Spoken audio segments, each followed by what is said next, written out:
Hello बच्चों, कैसे हैं आप लोग? बहुत बढ़िया, वेरी गुड।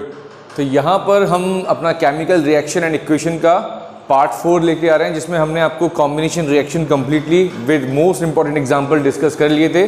आज decomposition reaction and next is displacement reaction हम डिस्कस करने वाले हैं। तो देखते हैं हम डिस्प्लेसमेंट रिएक्शन क्या होती है, what is mean by displacement reaction. तो डिस्प्लेसमेंट रिएक्शन पढ़ने से पहले आपको एक एक्टिविटी सीरीज या रिएक्टिविटी सीरीज आपको अच्छे से लर्न होनी चाहिए और उसी ऑर्डर में लर्न होनी चाहिए आपको। अगर आपने वो ऑर्डर बिगाड़ दिया तो इसका मतलब आपका जो डिस्प्लेसमेंट रिएक्शन है वो आप उसमें गलती कर सकते हैं। तो बेसिकली सबसे पहले डिस्प्लेसमेंट रिएक्शन पढ़ाने से पहले आपको ये जो रिएक्टिविटी सीरीज है, अब आप बोलेंगे सर ये रिएक्टिविटी सीरीज क्या होती है, कौन सा एलिमेंट या कौन सा मेटल कितना इजीली रिएक्शन में पार्ट ले रहा है, किसकी रिएक्टिविटी ज्यादा है, कौन इजीली पार्ट ले रहा है, कौन कितनी जल्दी रिएक्ट हो जाता है, उसको हम बोलते हैं रिएक्टिविटी सीरीज। और ये डिपेंड करता है वैलेंस इलेक्ट्रॉन्स, जो आउटर मोस्ट शेल के जो वैलेंस इलेक्ट्रॉन होते हैं, जितने कम इलेक्ट्रॉन्स होंगे वो डोनेट करने में क्या होगा, इजीली डोनेट हो जाएंगे। और अगर गेन करने की बात करते हैं तो जितने कम इलेक्ट्रॉन गेन करने होंगे वो भी इजीली क्या हो जाएंगे, गेन हो जाएंगे। तो इसी पे बेस्ड हमारी रिएक्टिविटी सीरीज होती है, जिसके आउटर मोस्ट शेल में जितने कम इलेक्ट्रॉन्स, जैसे फॉर एग्जांपल सोडियम के आउटर मोस्ट शेल में कितने इलेक्ट्रॉन होते हैं, 1 होते हैं। पोटेशियम के आउटर मोस्ट शेल में कितने होते हैं, 1 होते हैं। तो क्या होता है सर, ये एक इलेक्ट्रॉन इजीली अपने आप को डोनेट कर देगा और रिएक्शन में इजीली पार्ट ले लेगा। अब जैसे जैसे आउटर मोस्ट शेल के इलेक्ट्रॉन बढ़ते जाते हैं सर, रिएक्टिविटी सीरीज में वो नीचे जाते हैं, क्योंकि 2 इलेक्ट्रॉन को डोनेट करने के लिए एनर्जी ज्यादा देनी पड़ेगी, इसकी वजह से उनकी रिएक्टिविटी कम हो जाती है। तो उसी बेस हमारी ये टेबल बनी हुई है। तो यहाँ पे आप देख सकते हैं, यहाँ पर एक एक्टिविटी सीरीज कह सकते हैं इसको, या फिर आप रिएक्टिविटी सीरीज कह सकते हैं। स्टार्टिंग हम कर रहे हैं potassium, highly reactive metal potassium, उसके बाद sodium, then calcium, then magnesium, then aluminium, then zinc, then iron, then tin, lead, hydrogen, copper, mercury, silver and gold। इसी ऑर्डर में आपको ये अपनी टेबल लर्न करनी है, ठीक है। 2-3 बार प्रैक्टिस करेंगे तो लर्न हो जाएगा, it is not a big task, okay. चलिए, तो यहां पर हमारे पास रिएक्टिविटी सीरीज है। डिस्प्लेसमेंट रिएक्शन समझने के लिए रिएक्टिविटी सीरीज प्रॉपर होनी चाहिए। और यहां पे मैंने एक टर्म लिखा है, these metal are more reactive than hydrogen. Hydrogen के रेस्पेक्ट में ये जितने भी सारे मेटल्स हैं ये ज्यादा रिएक्टिव हैं, और ये सारे जो मेटल्स हैं ये हाइड्रोजन से लेस रिएक्टिव हैं। ये हाइड्रोजन से भी लेस रिएक्टिव है और ये सारे हाइड्रोजन से मोर रिएक्टिव है। क्या लिखा है, these metals are more reactive than hydrogen, और यहां लिखा है less, these metals are less reactive than hydrogen. तो ये भी आपको प्रॉपर लर्न होना चाहिए कि कौन कौन से मेटल हाइड्रोजन से ज्यादा रिएक्टिव हैं और कौन कौन से मेटल हाइड्रोजन से लेस रिएक्टिव हैं। बात समझ में आ रही है इतनी? तो आपने ये टेबल लर्न कर ली। अब हम समझ सकते हैं डिस्प्लेसमेंट रिएक्शन क्या होती है। तो डिस्प्लेसमेंट रिएक्शन बहुत सिंपल है, ज्यादा टफ नहीं है। अगर आपको ये टेबल याद है तो इजीली आप डिस्प्लेसमेंट रिएक्शन को समझ सकते हैं। Those reaction in which one element takes place of another element, एक एलिमेंट क्या करता है, निकलकर दूसरी जगह पे चला जाता है, ठीक है। क्या लिखा है, वन एलिमेंट टेक्स प्लेस, किसकी जगह, दूसरे की जगह। एक एलिमेंट दूसरे की जगह ले लेता है। One element take place of another element in a compound are known as displacement reaction. बहुत सिंपल है, एक एलिमेंट निकल के कहां चला गया, दूसरे की जगह चला गया साहब, ठीक है। उसने कहा तू हट जाए यहां से, मैं ज्यादा रिएक्टिव हूं, मैं ज्यादा पावरफुल हूं। तो क्या होगा, वो एक बेचारे जिसकी पावर कम है, जिसकी रिएक्टिविटी कम है, उसको लात मार के भगा देगा और वो उसकी जगह आके बैठ जाए, कब्जा कर लेगा एक तरीके से, है ना। जो गुंडे वगैरह होते हैं, बदमाश होते हैं, क्या करते हैं, कब्जा कर लेते हैं। तो यहां पर जो हाई रिएक्टिव मेटल होता है वो बदमाश है, क्या है वो, बदमाश है। और जो एक लेस रिएक्टिव मेटल है वो बेचारा गरीब आदमी है, उसने क्या किया, उसको एक बदमाश ने क्या किया, उसको वहां से भगा दिया उसको, और खुद दूसरे कंपाउंड में उसकी जगह आके बैठ गया। तो ये होता है बेसिकली डिस्प्लेसमेंट रिएक्शन। तो यहां पे हमने देखा, सिंपल सी डेफिनेशन देखी। इस डिस्प्लेसमेंट रिएक्शन को हम सिंगल डिस्प्लेसमेंट रिएक्शन भी कह सकते हैं, क्योंकि एक एलिमेंट ही दूसरी की जगह आता है, ठीक है। सिंगल मतलब एक, तो एक एलिमेंट हटा और उसकी जगह दूसरा एलिमेंट आ गया। सिर्फ किसकी बात कर रहे हैं हम, एक एलिमेंट की बात कर रहे हैं, ठीक है। इसलिए इस रिएक्शन को हम सिंगल डिस्प्लेसमेंट रिएक्शन भी कह सकते हैं, ओके। ओके, यहाँ पे कुछ एग्जांपल्स दे रखे हैं मैंने आपको, ऑलमोस्ट 11 एग्जांपल हैं और ये आपके बोर्ड पॉइंट ऑफ व्यू से इंपॉर्टेंट एग्जांपल्स दिए मैंने सेलेक्ट किए, सारे के सारे एग्जांपल्स इंपॉर्टेंट है। अगर इतने एग्जांपल्स आपने पढ़ लिए तो आपको डिस्प्लेसमेंट में कोई डाउट नहीं होने वाला, इस बात की गारंटी है मेरी, ठीक है। ओके, पहला एग्जाम्पल देखते हैं हम। कॉपर सल्फेट लिया आपने, CuSO4, क्या लिया आपने? कॉपर सल्फेट, एक्वस सॉल्यूशन में होता है, फिर आपने इसकी रिएक्शन कराई जिंक के साथ में, ठीक है। अब देखिए जिंक जो है, यहां पे ध्यान से देखना बेटा, जो जिंक है ये बदमाश है। जिंक क्या है बेटा? ये बदमाश है। अब जिंक अगर बदमाश है और जो बेचारा कॉपर है ये गरीब आदमी है, कॉपर क्या है? गरीब आदमी बेचारा ये। तो ये जिंक क्या करेगा, जरा चेक करो, ये आ रहा है जिंक और हाइड्रोजन के नीचे आ रहा है कॉपर। हाइड्रोजन से ऊपर कहीं कहीं ऊपर जाके जिंक मिल रहा है आपको, हाइड्रोजन के नीचे क्या मिल रहा है? कॉपर। इसका मतलब सर जिंक की जो रिएक्टिविटी है वो कॉपर के रेस्पेक्ट में बहुत ज्यादा है। अब जिसकी रिएक्टिविटी ज्यादा होती है वो बदमाश होता है, ठीक है। ये हाई रिएक्टिव मेटल है, ये बदमाश है, और ये लेस रिएक्टिव मेटल, ये बेचारा गरीब आदमी है। तो ये क्या करेगा? ये जिंक क्या करेगा सर? कॉपर को डिस्प्लेस कर देगा, कॉपर को डिस्प्लेस कर देगा, वहां से कॉपर को हटा देगा और उसकी जगह पर कब्जा कर लेगा। तो यहां से कॉपर हटा, देखिए यहां से कॉपर हटा और जिंक क्या हो गया? SO4 के साथ में जुड़ गया। तो आपको कंपाउंड क्या मिला? ZnSO4 और साथ में एक कॉपर मिला सॉलिड फॉर्म में, रेड ब्राउन कलर का। अब यहाँ पे इंपॉर्टेंट चीज देखिए, copper sulphate solution blue colour का होता है, लेकिन जब ये इसने यहां से आके कॉपर की जगह ली तो इसने सॉल्यूशन भी क्या कर दिया? कलरलेस कर दिया। जिंक सल्फेट का जो कलर होता है सॉल्यूशन का वो क्या होता है बेटा? कलरलेस होता है। ध्यान रखना इस चीज को, ये चीजें भी पूछी जाती हैं, इसलिए मैंने जो जहां इंपॉर्टेंट रिएक्शन है वहां पे उनके मैंने कलर भी गिवन किए हुए हैं कि यहां से भी आप रिएक्शन को याद रख सकते हैं कि कलर, एक कंपाउंड था ब्लू, जब जिंक ने उसके साथ रिएक्ट किया कंपाउंड हो गया कलरलेस, तो बताओ कंपाउंड क्या मिलेगा या ए क्या होगा? तो काफी सारे क्वेश्चन बनते हैं इस टाइप से, तो आपको प्रॉपर रिएक्शन के कलर भी याद रखने चाहिए, ठीक है, और क्या कंपाउंड मिला ये भी प्रॉपर आपको याद होना चाहिए। तो यहाँ पे क्या मिल गया बेटा? ZnSO4। Reason, zinc is high reactive than copper. अगर रीजन पूछा जाएगा तो क्या लिखेंगे? Zinc is high reactive than copper, that's why zinc ने कॉपर को डिस्प्लेस कर दिया तो बन गया ZnSO4 प्लस Cu। इतनी बात समझ में आ रही है? एक और एग्जांपल देखते हैं। अब कॉपर सल्फेट की रिएक्शन कराई आपने मैग्नीशियम के साथ में, किसके साथ में बेटा? मैग्नीशियम के साथ में आपने रिएक्शन कराई। अब देखो जरा मैग्नीशियम देखो और अगेन कॉपर देखो, magnesium is also a high reactive metal than copper. Again ये भी बदमाश है, क्या करेगा? कॉपर को हटा देगा और उसकी जगह पर खुद आ जाएगा, क्या बना लिया? MgSO4 और कॉपर अलग हो गया। अगेन कॉपर कलर क्या होता है? रेड ब्राउन कलर होता है। देखिए सॉल्यूशन ब्लू था और यहां पर क्या मिल गया आपको? कलरलेस मिल गया। बात समझ में आ रही है? सिंपल है। अगेन मैंने कॉपर सल्फेट की रिएक्शन आयरन के साथ में कराई, तो अगेन आयरन जो है कॉपर से ज्यादा रिएक्टिव है तो इसने बना लिया FeSO4 और साथ में मिल गया हमको Cu।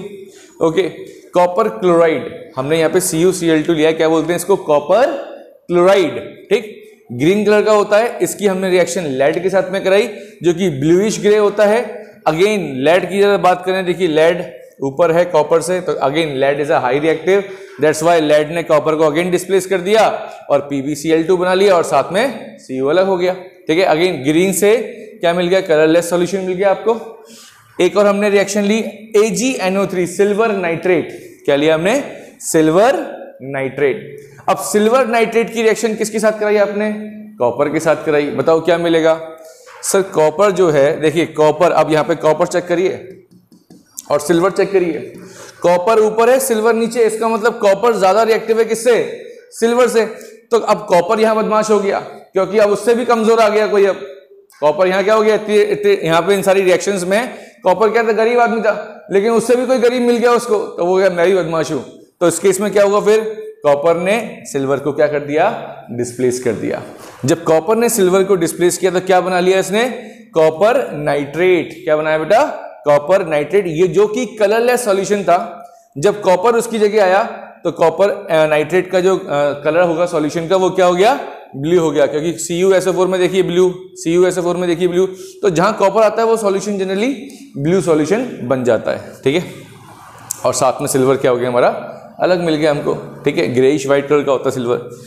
ओके, अब मैं यहाँ पे आगे एग्जाम्पल डिस्कस करने से पहले एक चीज पूछता हूं मैं आपसे, क्या ये रिएक्शन पॉसिबल थी आपके लिए? ZnSO4 plus Cu। बताइए दिस रिएक्शन इज पॉसिबल और not? If not why, if yes why? Reason होना चाहिए। अगर रिएक्शन पॉसिबल है तो क्यों पॉसिबल है, रिएक्शन पॉसिबल नहीं है तो क्यों पॉसिबल नहीं है, what is the reason behind it? तो बहुत सिंपल सा रीजन है सर। कॉपर की रिएक्टिविटी जब हमने चेक करी किसके रेस्पेक्ट में, जिंक के रेस्पेक्ट में, तो क्या देखने को मिला हमको sir, copper is less reactive then zinc. और अभी आपने बताया डिस्प्लेसमेंट रिएक्शन जो होती हैं just because of high reactive metal displaces the less reactive metal. It is possible then less reactive metal displace the high reactive metal? No sir, it is not possible. That's why this reaction is not possible. समझ में आ रही बात? Copper की reactivity कम होने की वजह से in comparison with zinc, तो यहाँ पे ये रिएक्ट नहीं होंगे और रिएक्शन नहीं होगी। तो ये चीज ध्यान रखना, कभी भी लेस रिएक्टिव मेटल एक हाई रिएक्टिव मेटल को डिस्प्लेस नहीं करता है, ठीक है? Always high reactive metal displace करता है लेस रिएक्टिव मेटल को। Is it clear to you? Okay, आगे चलते हैं। Very good. एक और एग्जांपल लिया हमने, आयरन की रिएक्शन कराई हमने HCl के साथ में। आयरन की रिएक्शन कराई हमने HCl के साथ में। जब हमने आयरन की रिएक्शन HCl के साथ में कराई तो देखिए क्या मिला, FeCl2। आयरन जो है हाई रिएक्टिव है किससे, हाइड्रोजन से। तो आयरन ने हाइड्रोजन को डिस्प्लेस कर दिया और क्या बना लिया, FeCl2 बना लिया, और साथ में हमें एक हाइड्रोजन गैस फॉर्म हो गई, ठीक है? FeCl2 को आयरन सेकंड क्लोराइड कहते हैं या फेरस क्लोराइड भी कहते हैं। जहां सेकंड आता है वहां वैलेंसी में फेरस आता है, जहां थर्ड आ जाती है वैलेंसी वहां फेरिक आता है। क्या आता है, फेरिक, ठीक है? Ic और OS, ये चीज आपको ध्यान रखनी है, ठीक है? जैसे कॉपर की बात करें तो जहां सेकंड वैलेंसी होगी वहां बोलेंगे कपरस, और जहां थर्ड वैलेंसी होगी वहां बोलेंगे कपरिक। तो ये चीज आपको ध्यान रखनी है। वेरिएबल वैलेंसी में हमने दो अलग अलग नाम दे रखे हैं, ठीक है? क्या बोला, सेकंड वैलेंसी के है अगर है तो OUS, ठीक है? और अगर थर्ड वैलेंसी है, थर्ड मतलब 3 इलेक्ट्रॉन डोनेट हो रहे हैं, तो वहां पे हम बोलेंगे कपरिक, ठीक है? आयरन के लिए फेरस, और इस आयरन के लिए जब 3 वैलेंस इलेक्ट्रॉन अगर डोनेट होंगे तो उनको बोलेंगे हम फेरिक बोलेंगे, ठीक है? ये वेरिएबल वैलेंसी, जनरली जो ट्रांजिशन एलिमेंट्स होते हैं ये अपनी वेरिएबल वैलेंसी शो करते हैं। ये 2 इलेक्ट्रॉन और 3 इलेक्ट्रॉन भी डोनेट कर सकते हैं, डिपेंड करता है सामने वाला एलिमेंट का एटम तो कितने इलेक्ट्रॉन की जरूरत है, या कंपाउंड बनाने के लिए कितने इलेक्ट्रॉन देने पड़ रहे हैं उसको स्टेबल होने के लिए, उसको न्यूट्रल होने के लिए, ठीक है?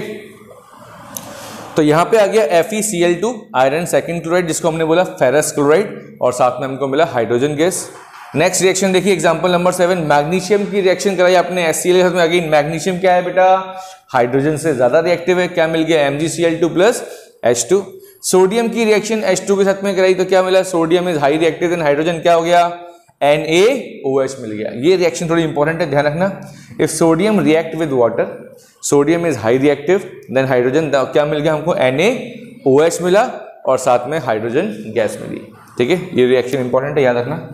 If sodium is react with water क्या मिलेगा, सोडियम हाइड्रोक्साइड, क्या मिलेगा, सोडियम हाइड्रोक्साइड, ठीक है? एसिड बेस एंड सॉल्ट में पढ़ने वाले हैं काफी सारी चीज बेसिस के बारे में आप, ठीक है? तो ये बेस है हमारा NaOH, ठीक है? NaOH को क्या बोलते हैं, बोलो, सोडियम हाइड्रोक्साइड। क्या बोलते हैं बेटा, सोडियम हाइड्रोक्साइड।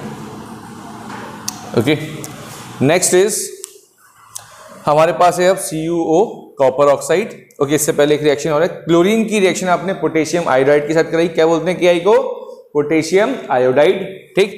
क्लोरीन की रिएक्शन पोटेशियम आयोडाइड के साथ कराई, क्या मिल गया, KCl। क्या मिल गया बेटा, KCl। अब यहाँ पे देखिए जरा, पोटेशियम और क्लोरीन मिला, क्या आपको, Cl के साथ में क्या आ गया, K आ गया, क्योंकि पोटेशियम जो है हाई रिएक्टिव है, बहुत ज्यादा रिएक्टिव है।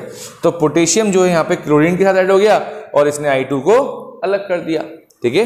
ये I क्या हो गया, यहाँ पर अलग हो गया, ठीक है? और K आ गया किसकी जगह, Cl की जगह। तो यहाँ पे क्या मिला, पोटेशियम क्लोराइड, पोटेशियम।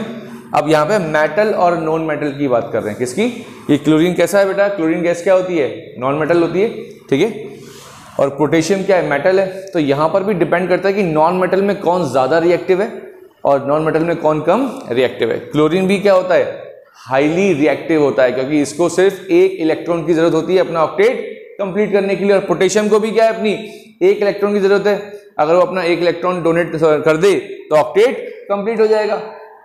पोटेशियम के भी आउटर मोस्ट शेल में 1 होते हैं और क्लोरीन के आउटर मोस्ट शेल में 7 होते हैं। 7 में अगर एक और ऐड हो जाए तो 8 हो जाएंगे, और पोटेशियम के एक है आउटर मोस्ट शेल में, अगर ये एक डोनेट कर दे तो उसकी उस शेल में कितने आ जाएंगे, 8 इलेक्ट्रॉन आ जाएंगे।